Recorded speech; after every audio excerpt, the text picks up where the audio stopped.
So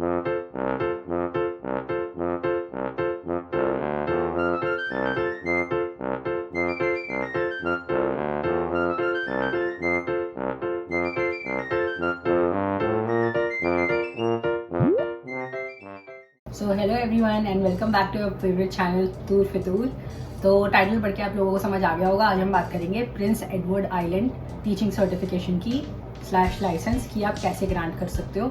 so without wasting time let's start the video. इसका काफ़ी easy और fastest process है। Luckily you just need separate graduation, आपका separate educational programme, उसके बाद अगर आपने प्रैक्टिकल वगैरह करा है तो वहाँ से आपको स्टेटमेंट ऑफ प्रोफेशनल स्टैंडिंग देना है। तो ये तो बेसिक आपका क्राइटेरिया है। उसके बाद आपको लैंग्वेज प्रोफिशिएंसी का प्रूफ देना है। आप अपने टेस्ट के रिजल्ट्स उनको सबमिट कर सकते हो, या मीडियम ऑफ इंस्ट्रक्शन जो भी आपकी लास्ट डिग्री थी वो कौन सी लैंग्वेज में पढ़ाई गई है, either it should be in French और इंग्लिश। फिर आपको क्रिमिनल रिकॉर्ड चेक देना है, वनरेबल सेक्टर चेक देना है। And again I am telling, vulnerable sector check उन प्रोफेशंस के लिए होता है जो पब्लिक डीलिंग करते हैं, बच्चे और ज़्यादातर लोग in hospitals, like people who are dealing in hospitals, nurses वगैरह, ये सब टीचर्स हो गए, प्रिंसिपल्स हो गए, सुपरिटेंडेंट्स हो गए, whosoever is working in school, जिनका लोगों से काफ़ी ज़्यादा इंट्रैक्शन होता है, उन जैसे प्रोफेशंस को ये वाला चेक चाहिए होता है। ठीक है, और आपको ये चेक करना है then what is your status in Canada. आप वर्क परमिट पे हो, पोस्ट ग्रेजुएट वर्क परमिट पे हो, ओपन पे हो, स्पाउजल पे हो, and if you are a permanent resident, are you a citizen. So आपके पास जो भी रिकॉर्ड है इस चीज़ का वो दोगे। फिर आपकी आइडेंटिफिकेशन रिकॉर्ड दोगे, पासपोर्ट या जो भी आपका लाइसेंस, ड्राइविंग लाइसेंस का रिपोर्ट वगैरह, तो आप ये सब उनको प्रोवाइड करोगे as an identity proof. Form कैसे सबमिट होगा? ऑनलाइन होगा, पहली चीज़। दूसरा, कितना टाइम लेगा once you are done submitting all your documents. So कितनी जल्दी ये लाइसेंस प्रोवाइड करेगा। देखो कितना बढ़िया प्रोविंस है, ये सिर्फ 2 हफ्ते में लाइसेंस दे देता है if you have submitted all the documents. कितनी सही चीज़ है।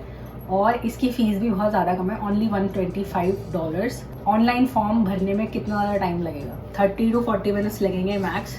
If you are all well prepared and if you know the technicalities, you'll only need 30 minutes to complete the form. So these are the basic documents that are required by Prince Edward Island Certification Board.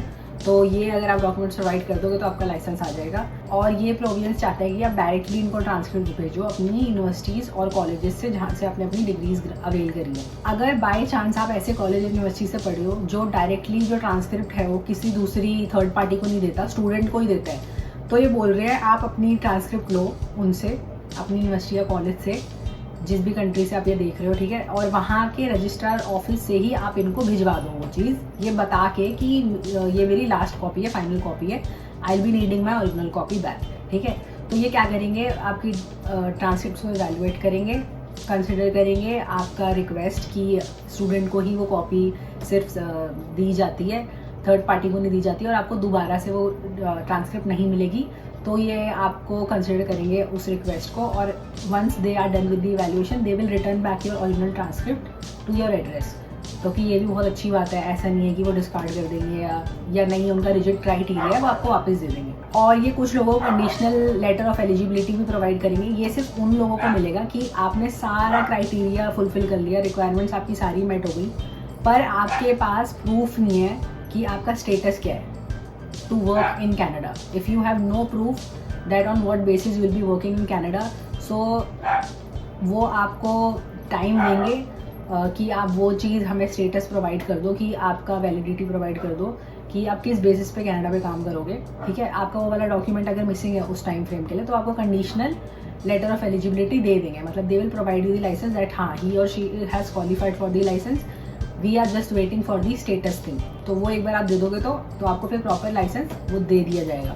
So keep watching and all the best.